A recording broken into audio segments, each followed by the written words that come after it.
Yes, you guys, today's officially my birthday. I'm turning 19 years old. Damn! And y'all better not be down below in the comments saying, oh, you an uncle or you a grandpa. I was born in 2007. Damn! That is not that far back. I'm not even gonna lie though. If I was, having a conversation with somebody and then I ask them what year they're born in and then they say 19, it's raps. As soon as you say 19 something, dang, how you still here? I'm joking, alright? But let me just establish the criteria here, okay? The first level is YN. That's pretty much, 24 and below. If you're 24 and below, you're still young, alright? Live your life. The next criteria is Unc, alright? That's when you're about 25 to 35, alright? I'm gonna just set it like that. So if you're above 35, then you're a grandpa or a grandma, alright? And there's nothing wrong with that, alright? God blessed us with a long life. Or at least you. Nah, but I'm just joking, guys. I'm just joking. I'm not gonna, judge anybody off their age. Like, we can't control our age now. Come on, let's be real. But, since today is my birthday, guys, how about we, do a deal? I'm not trying to come off as entitled or anything like that, guys. But let's be real, since today is my birthday, terminate that like button and also subscribe to join the EJ Nation, guys. That's the only wish I offer. I'm not asking for any physical things, alright?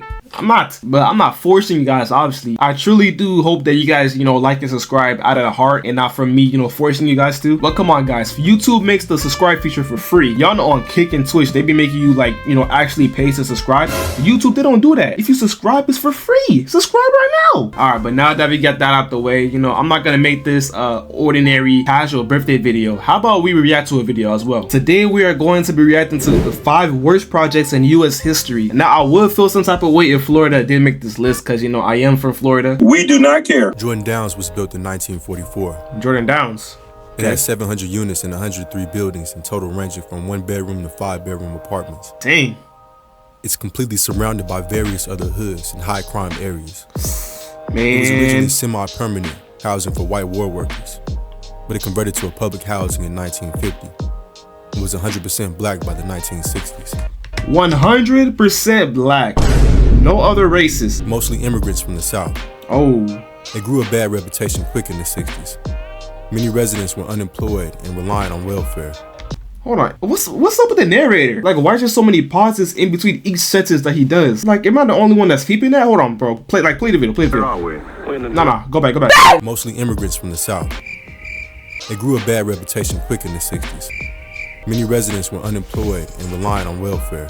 Like, why is he making the pauses so long? Like, what's up with that narrator though, fam? Where are we? We're in the Jordan Down Project. We're in Watts. We're in extreme poverty. Dang. So this is poverty down here. You got slaves, you got field niggas. These are field niggas. This is where slaves migrated from the South to. And from here is where gangs all started from. Really? They proclaim, but from here is where people migrated to Compton, to the house district. And these are the projects right here. Dang, so pretty much everybody done migrated to this area. They pretty much overpopulated it, if anything, but okay. Our ghettos and, the mindset of illiteracy and, joblessness. This is it right here. Broken home families. And us black people, we can get a little messy at times, you know what I'm saying? We don't know how to control ourselves, I don't know if it's like a trait from generations down below, but hey, man. Political corruption, false promises. This is it right here. The Watts riots of '65 made it even worse. 232 businesses were destroyed and 632 businesses were damaged. No. Considering all types of structures, 242 buildings were destroyed and 644 were damaged. Bruh. And after all of the carnage, businesses were reluctant to set up here. This meant there was an influx of alcohol stores and churches, but nothing else to actually help the community. Police were reluctant to patrol the area as well, meaning a lot of crime went unchecked. Hold up. Did y'all just hear what he just said? He just said that a lot of crimes went unchecked. That means if somebody got killed the other day, it wouldn't even matter. Damn. The Grape Street Crips, one of the most notorious and largest Crip sets, set up shop here. They beef with the Nickerson Gardens, home of the Bounty Hunter Bloods, the largest blood set in LA. Many bodies have dropped over the years on both sides. Dang. I feel we have no way else way to it than our Bro, I don't know why. When I first saw this dude, I thought he was like Mike Tyson or something. I don't know why I thought that, but frustration out. Because we're already at the bottom. What else can we do? Nothing but violence. If it looks familiar, it's probably because it was heavily featured in Menace to Society. A great choice for the movie, because it was the quintessential LA hood full of all the ills that plagued South Central for years. Man. It featured in GTA San Andreas as the Willowfield neighborhood as well. Oh, it did? Some notable alumni of Jordan Downs include O3 Greedo, Tyrese, and Flojo. Oh, Flojo, I remember her. Hey, if you know ball, you know ball. Flojo, apparently she was the fastest woman ever. Today, Jordan Downs is gradually being destroyed in favor of the new. Whoa, look at how dusty it looks though, bro. Like, no maintenance on the grass either. These 28 identical lifeless buildings were built in 1962 in Bronzeville on the south side of Chicago. It was the largest project in the country at one time. Bro, what? It was more like a concrete maze and had no trees in sight. Bruh. Chicago had many segregation laws at the time, and still to this day one of the most segregated cities in America. Really? From the jump, things were bad at Robert Taylor. It was built for 11,000, but held 27,000. Bro. It soon became one of the top 5 poorest areas in the country, with mostly single-parent households making less than $5,000 a year. Goodness. Majority of people here had a family member in prison. It was basically a high-rise slum and heavily neglected by the city. That meant faulty garbage chutes, broken elevators, with no maintenance. Bruh. More than that, it was a hub of drug dealing and a home turf of multiple gangs that still exist to this day. Mickey Cobras, GD, and BDs to be exact. Bro, look at them. What? Bro, what? Civilians had these type of guns? No way. Even the police and ambulance were scared to come here. Because once you The police and ambulance were scared to come? Bro, I'm done. got inside, it was a maze of dark hallways. Really? Elevators are a common setting for assaults. In fact, a fifth of crimes at But look at the elevator, it's not even opening. residents while they're coming in and out of their buildings. Bruh. It was the worst in the 70s. And in one weekend, there was 300 shootings around Robert Taylor, and 28 they people doing? were killed. If you got a gun and that's the only way you can fight me is by a gun, then I have to, hey, you ain't no man, but I'm gonna have to fight your way. For real. In order What? to protect what's mine. Yeah, you know, ain't no way. this is the environment in which we live, man. You know, I don't care whether you're with a group of people or you by yourself.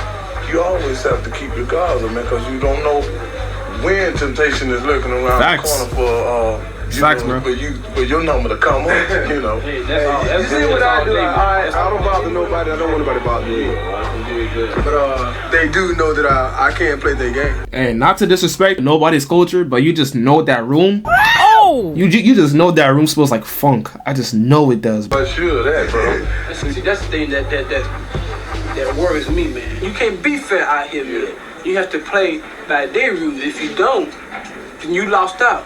Ooh. There's a few notorious cases from here too. October 76, 22-year-old Denise Dozier thrown from the 15th floor apartment window. No. She survived. What? Because of this, the city built fences to enclose the balconies, and the project looked more like an asylum than homes. Bro, what did she do to get thrown off 15 floors? Bro, she must have cheated or something, bro. August 91, Officer Jimmy Haynes was shot by a sniper. He died 2 days later. I'm sorry for pausing the video so much, guys. You know, the link will be down below in the description, by the way. Chicago must be like a really scary and depressing like state. Like, it's Chicago state, right? We know Chicago is inside Illinois. See, I know my geography, guys, but you know what I'm saying? So we got women falling 15 floors from the ground, you know what I'm saying? We got people getting headshot by snipers. Like, this is not GTA, bro. Come on, man. Some famous faces were able to make it out of here. Okay. Mr. T, Corey Holcomb, Bro, look at this dude, bro. Kenny Duckworth, Open Mike Eagle, all hail from Robert Taylor Homes. Wait, Kendrick Lamar's dad? Kenny Duckworth, Open Mike AKA Kendrick Lamar's dad? What? I didn't know that. Eagle, all hail from Robert Taylor Homes. Kendrick even raps about this briefly on his song Duckworth, describing his father's story. He raps, he came from the streets, the Robert Taylor Homes, Southside Project, Chirac, the Terror Dome. Currently, the city moved out all of the residents by 2005. It was Dang. completely demolished by 2007. What? This north side Hey. of Chicago project was home to 15,000 and was the largest housing project on the Bro, why is everything in Chicago, bro? I thought this was the 5 worst projects in U.S. history. So far, it's been all Chicago so far. whole planet at one point. Ironically, it was on the richest side of town, built Bruh. right in between the richest neighborhoods in Chicago. Lincoln Park and the Gold Coast, and less than a mile from Michigan Ave. Bro. The particular area it was built on had always been associated with poverty, starting with Swedish immigrants, then Irish, and then black immigrants. A 1900s map of the area depicts this accurately. Cabrini Green became the poster child for everything wrong with the public housing system. It was literally the poorest zip code in the U.S. Really? The city was strapped for cash, or even the lawns were paved over to save on maintenance money. Bro. New buildings were built on tight budgets and had poor quality. So they're still building buildings, even though they know they don't got the funds to do so. Why would they still keep on doing that, bro? Like, it was rat and cockroach infested. what? Built Go on back. tight budgets and had poor quality. It was rat and cockroach infested. Oh, Garbage stuck in the trash chute. what? All the way to the 15th floor. Roach infested? There was graffiti inside the actual buildings. And each building was controlled by different gangs. Gangs even controlled the elevators, and you never knew what to expect once the elevator doors opened. Man, that's scary, bro. Gangs control the elevators? Yeah, they do. Yeah, they can control them. Bro, this wall, it looks like a middle school. Bro, I'm not gonna say, bro. At one time, matter of fact, they would hide up here. In the ceilings? And if a young lady got on the elevator, would jump down and, do what they wanted to do to her. They used to hide guns up there. So you could be innocent and you still get whooped? Like what? That's 11. Okay. Like you could be like it could be like a random day, a normal day, right? And then you just die. Balconies were fenced in to stop people from dumping trash into the yard. It looked more like a prison block or animal cages than houses for people. For real. To top it off, gang members would celebrate New Year's by firing guns in the air. Why? As far as the stats go, it wasn't uncommon for 200 people shot or stabbed every year. So for New Year's, they'll just start shooting in the sky, but the bullets is eventually gonna come back down. Well, duh. Anybody could get hit though. In fact, during a 90s documentary on the crime here, someone was stabbed and died minutes later during the actual filming. What? The incident itself wasn't caught on camera, but the sad moments that followed were. Man. Link to that video is in the description. Some of the most high-profile cases out of Cabrini Ain't gonna lie, I might check that one out though. I ain't gonna lie. Green with the case of Girl X, which gave Cabrini Green national media attention due to the severity of the crime. Another famous incident. Hold on. In 1997, a 9-year-old girl was brutally beaten, raped, and left for dead in a stairwell landing of Chicago public housing apartment building. What? Miraculously, she survived, but the attack left her blind, mute, and paralyzed for 5 years. She was known only as Girl X. If all that happened to me, that's the name I get? Like, no, come on, bro. Like, that just seems so bland, bro. Like, come on, bro. I mean, obviously, like, there's more things to worry about, but all right. Incident was Mayor Jane Byrne moving into the projects to show that Chicago's crime rate wasn't so bad. She only lasted 3 weeks. Some famous people that made it out of here are Curtis Mayfield and Polo G, who grew up in the nearby Marshall Projects. The Good Times TV show was based here, and it also served as inspiration for both Candyman movies. It also featured in Kanye West's Homecoming video. Currently, it was demolished in 2011, and only 2 buildings remain. It looks nothing like it used to now. Man. Located in Bed-Stuy, Brooklyn. Finally. The Marcy houses were built a few years after World War II in 1949. Guys, it's no longer Chicago. We can finally release the stress, all right? We're good. These 27 6-story buildings with 1,700 apartments hold 4,000 residents. Brought to fame by rapper Jay-Z, who has described the homes as a block away from hell, the place where the news cameras never come. One frequent visitor to the projects, however, is the NYPD. Gang disputes are common here, and the gangs have evolved over the years as well, and residents often hear the crack of bullets. In 2014, 4 teenagers were shot and 1 killed in the Marcy houses due to turf wars. Crack hit the Marcy houses hard in the 80s, like the rest of the inner cities in America. Run! Many young children sold crack to take care of themselves because a lot of their parents turned into crack fiends. Jay-Z himself admits to selling crack in Marcy as a teenager. He almost lost his life on multiple occasions. Really? To make Marcy's situation worse, on December 20th, 2015, 2 police officers were shot and killed a block from the Marcy homes. Since the shooting, police have been scarce in Marcy. New Orleans is a city that is rich in culture. So New Orleans is number 1. Okay. The city is often associated with jazz and a good culinary scene. However, the city has also a much grimier side to it, one that's a lot less tourist friendly. New Orleans has a reputation for being one of the murder capitals of the U.S. The Magnolia Projects, also known as the C.J. Peak Projects, was known countrywide for its high murder and crime rate. New Orleans rapper Juvenile described the project as a haven for drug dealing and violent crime. It's always them drugs, guys. Stay away from drugs, kids. On New Year's, lights get shot out at 6 o'clock, 4 or 5 o'clock in the morning, you're gonna be getting shot. What? The trials and tribulations inspired many Magnolias to make it out.